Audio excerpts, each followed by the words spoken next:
네, 여러분 안녕하십니까? 아직까지 이 스튜디오가 구축이 되지 않아서 우선 뒤에 창문 가리개로 책만 좀 덕지덕지 쌓아서 하고 있습니다. 여러분 보시기에 그렇게 불편하지 않았으면 좋겠습니다만 이번 주말이면 세트를 좀 갖출 것 같습니다.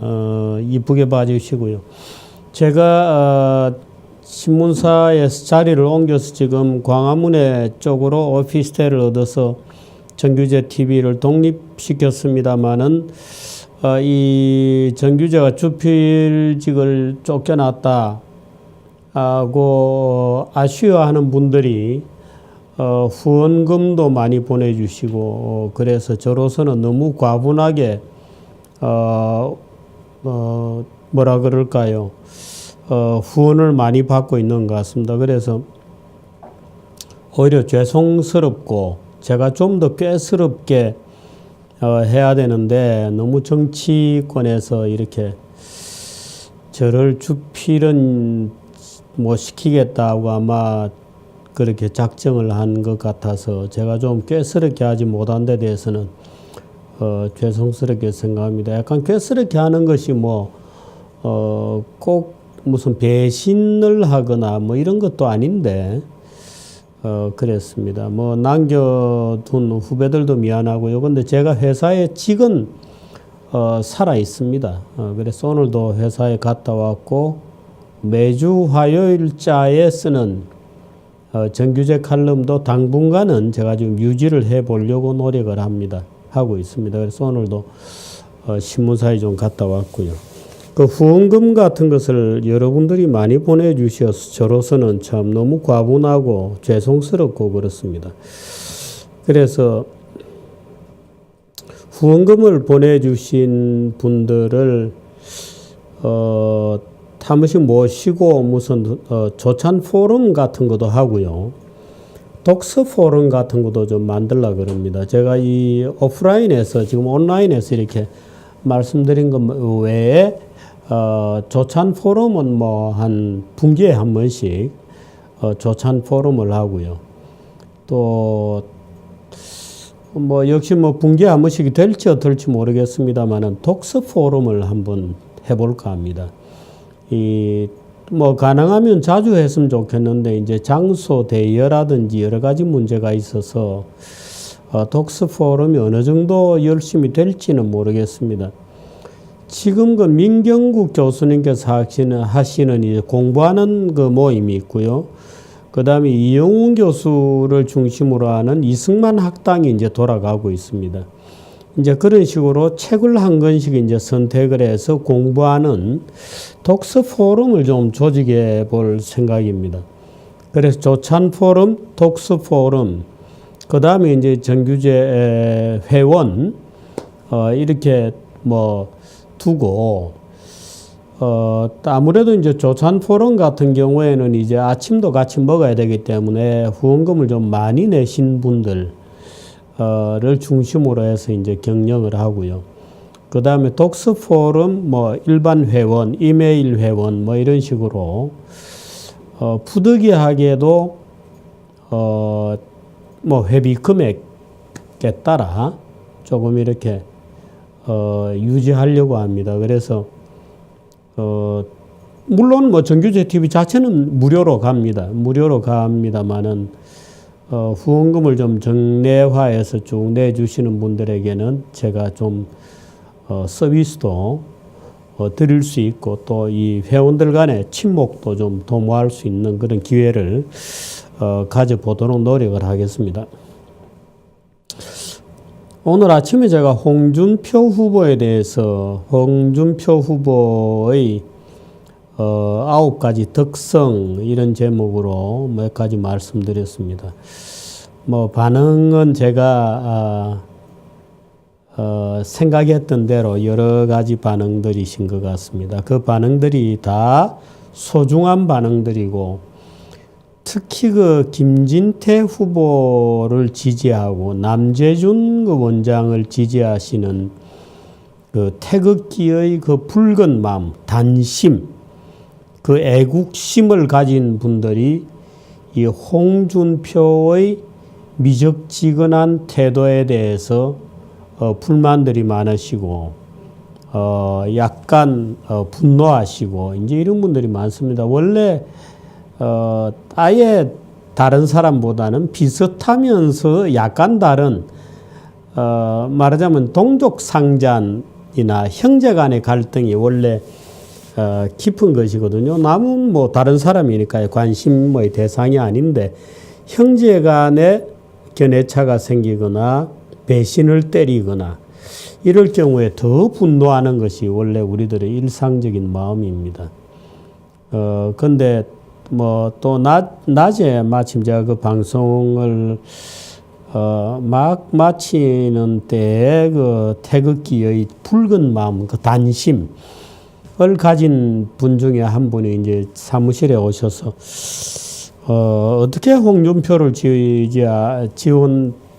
지지할 수 있느냐 뭐 이런 말씀을 하셨는데 제가 이렇게 말씀드렸어요.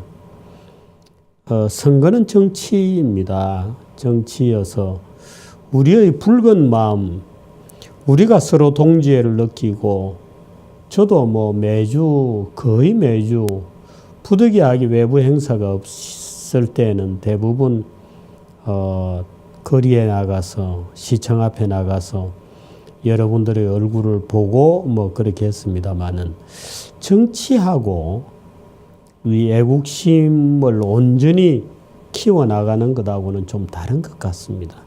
우리가 그 정도로 좀 꾀스럽게 영리하게 해야 될 것 같습니다. 그저 우리의 마음만 열정만 내세워서 우리 편 아닌 모든 자는 적이다고 규정하게 되면 그야말로 우리는 무슨 유대인들이 그랬다 하지 않습니까? 마사다의 무슨 결사항전을 위해서 목숨을 던지는 또는 뭐 일본의 뭐 사무라이 도쿠가와의 막부 시절에 있었던 뭐 주신구라 충신들의 이야기 이런 것처럼 우리가 한번 산화해서 목숨을 던져서 일이 성취가 되면 모르겠습니다만 그런 일은 아니죠. 그러므로 더 우리가 인내심을 발휘하고 우리의 열정들을 모아서 오히려 정치적 세력을 만들고 그것이 존중받아야 됩니다. 존중받기 위해서 우리가 취해야 할 말하자면 도가 있죠. 그걸 저는 절제된다는 의미에서 중용의 도라고 늘 부릅니다. 중용이라는 게 그저 적당하게 비겁하게 가운데 왔다 갔다 하는 것이 아니거든요. 꼭 지금 시점에서 해야 할 일을 해가면서 가슴속으로는 얼마든지 붉은 마음, 붉은 태극기의 단심을 가질 수 있습니다. 그 두 가지가 전혀 모순되는 것이 아닙니다. 그런 차원에서 아침에 홍준표 후보의 9가지 특성에 대해서 말씀을 드렸는데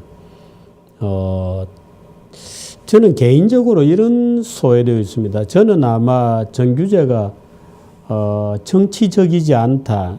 아주 나쁜 의미로 이건 여러분들이 다 인정하실 텐데 제가 거의 모든 후보 지금 대통령 후보들하고 다 조금씩은 얘기를 해봤습니다마는 그 중에서 가장 거칠 것이 없는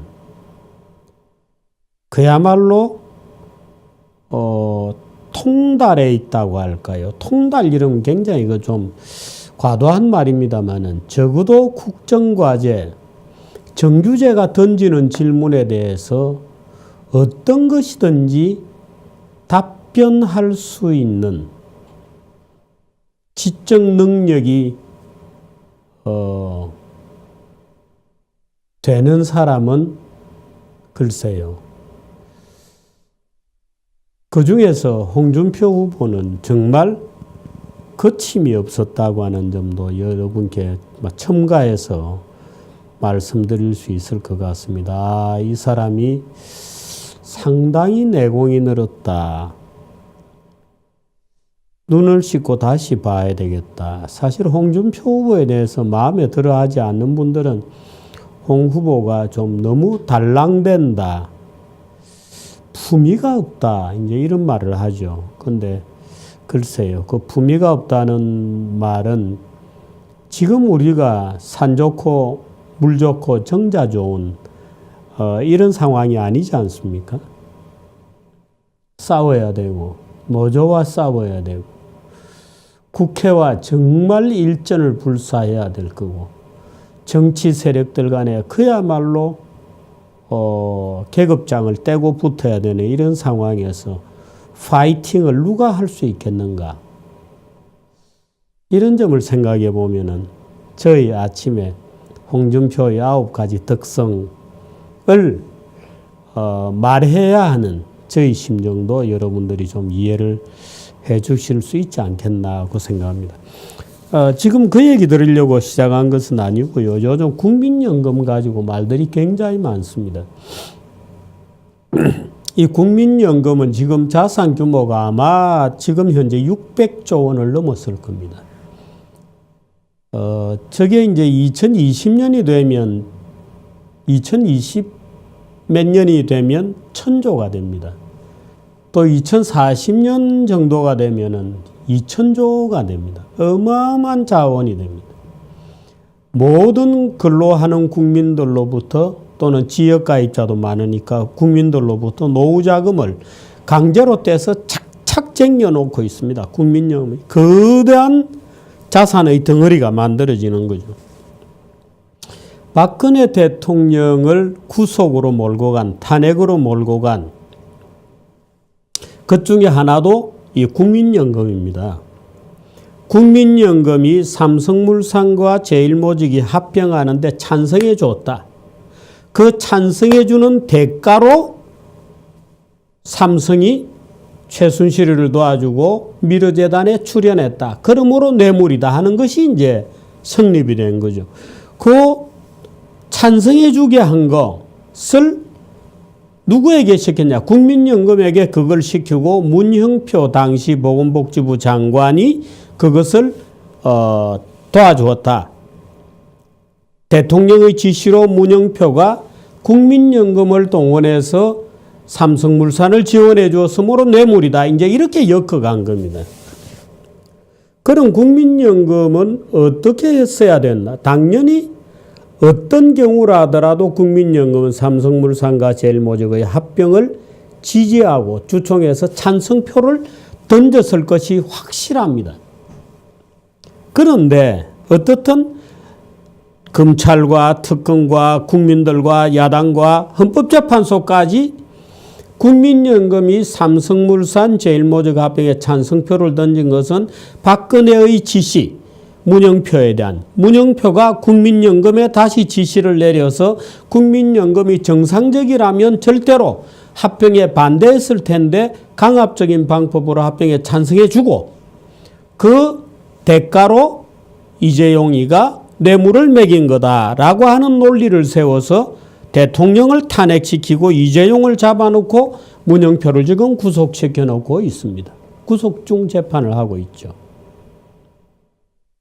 과연 그런가? 아닙니다.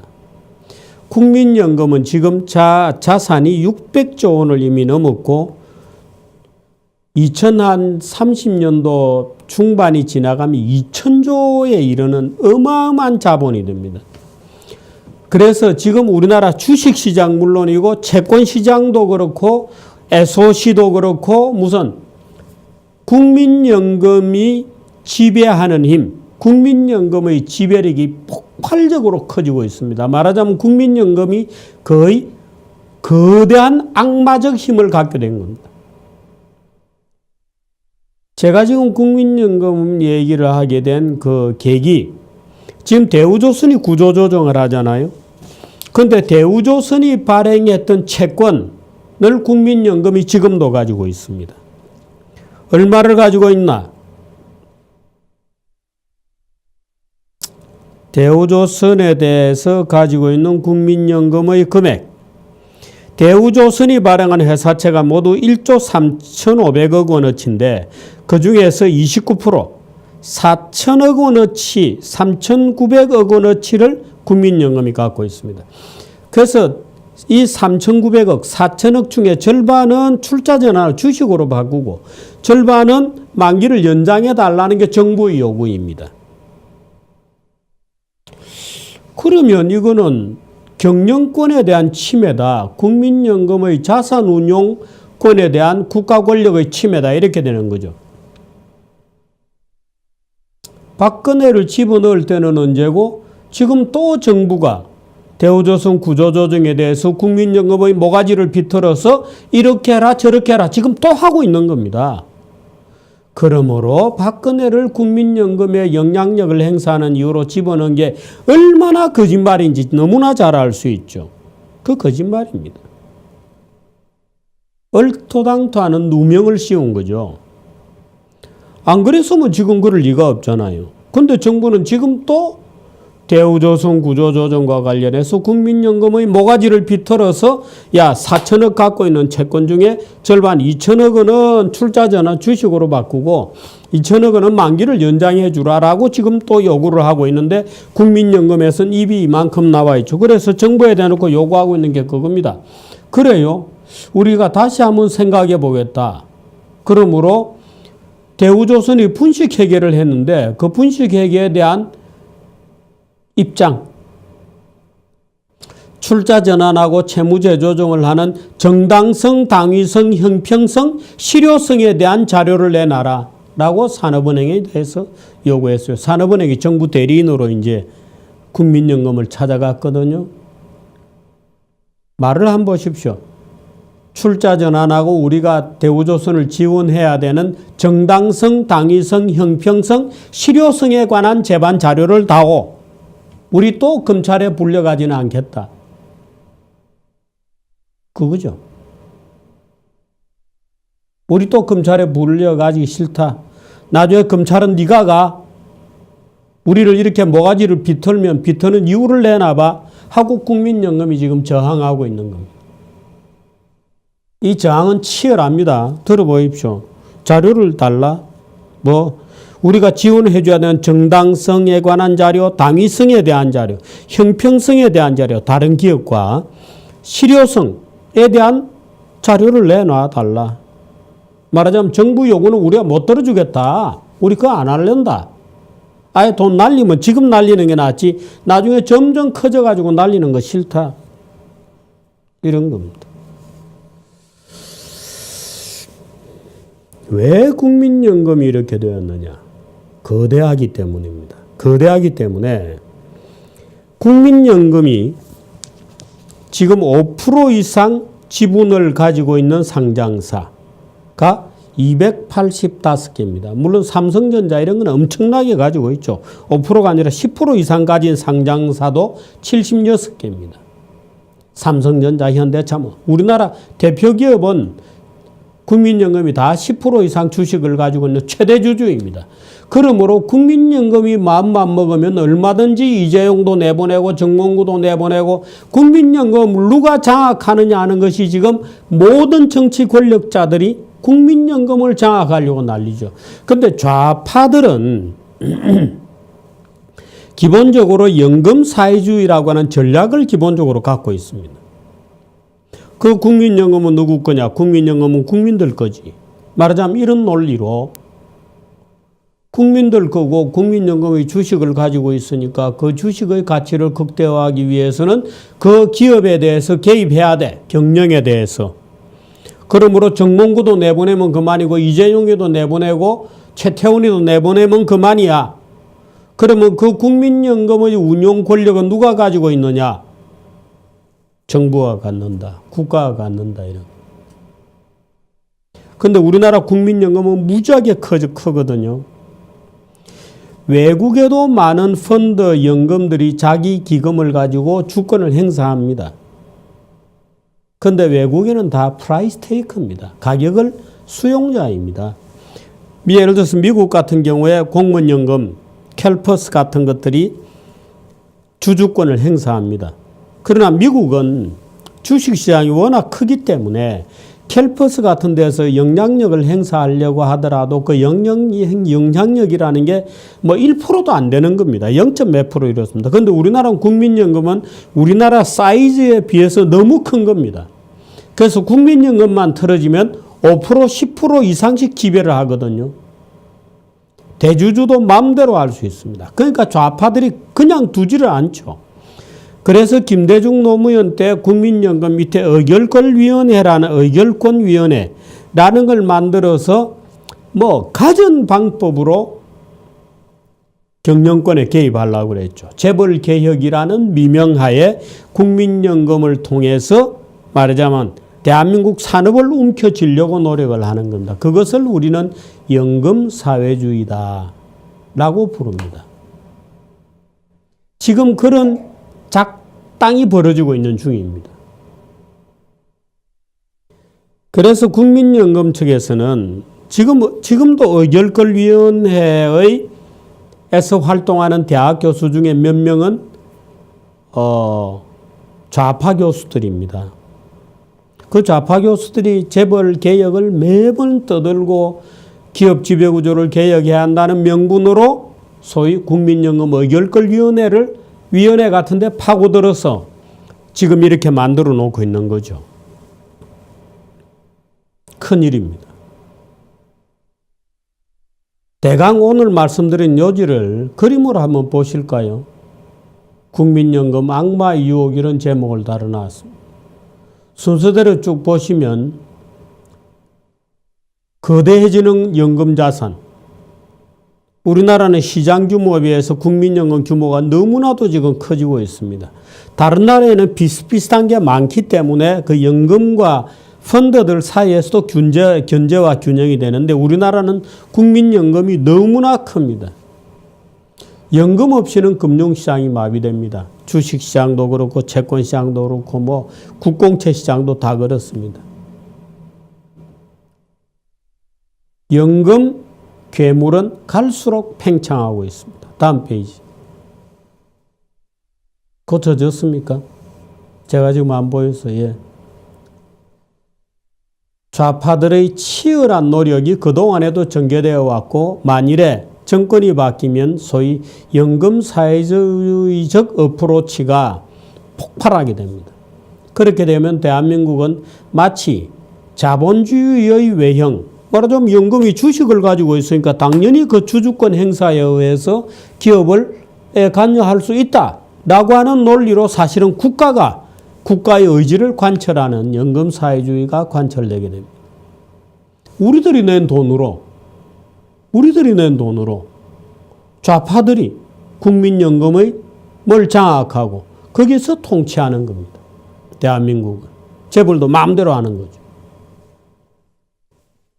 사실 이런 문제는 대통령이 누가 되느냐는 것보다 중요한 문제입니다. 내 돈을 가지고 자기들이 마음대로 하는 거예요.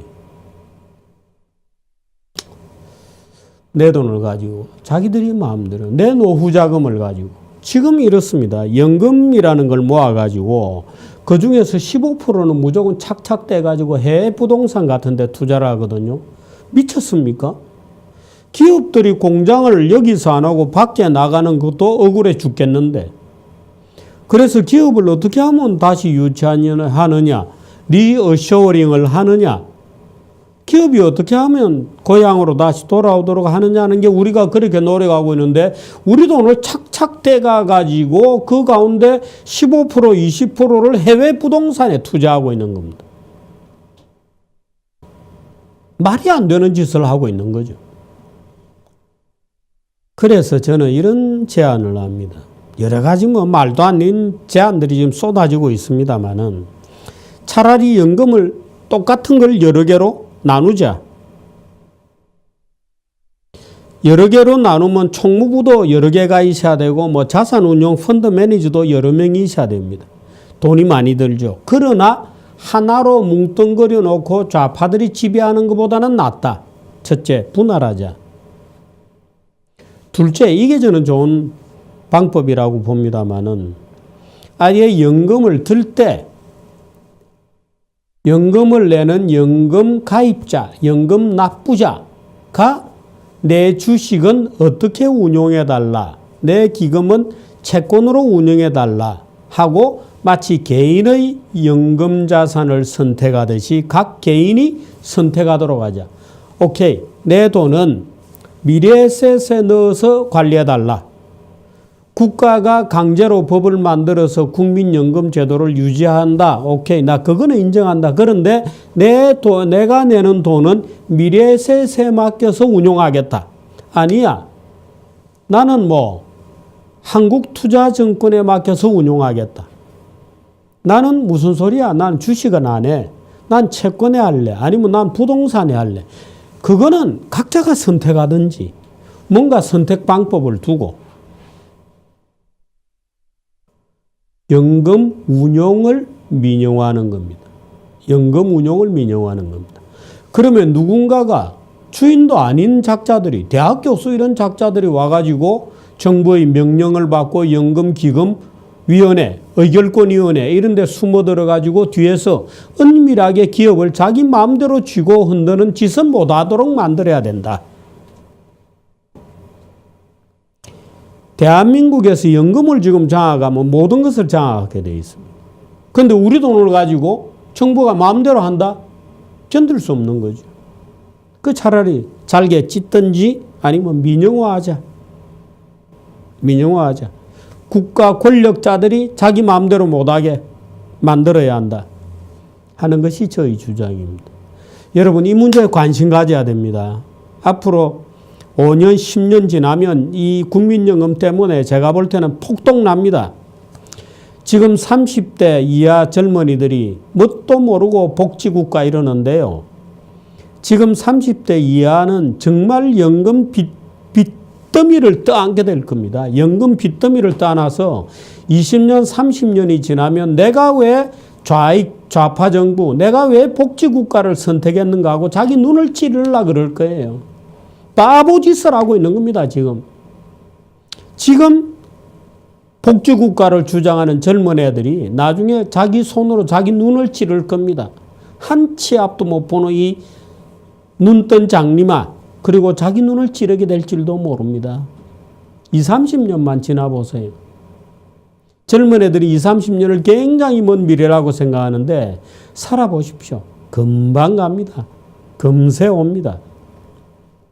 그 문제가 지금 우리 앞에 놓여 있습니다. 대통령을 누구를 뽑느냐 문제 다음으로 중요한 문제는 이 문제입니다. 여러분들이 좀 관심을 가져주기를, 그리고 정규제 칼럼 이 텍스트를 올리겠습니다. 한번 봐주시기를 부탁드리겠습니다. 고맙습니다.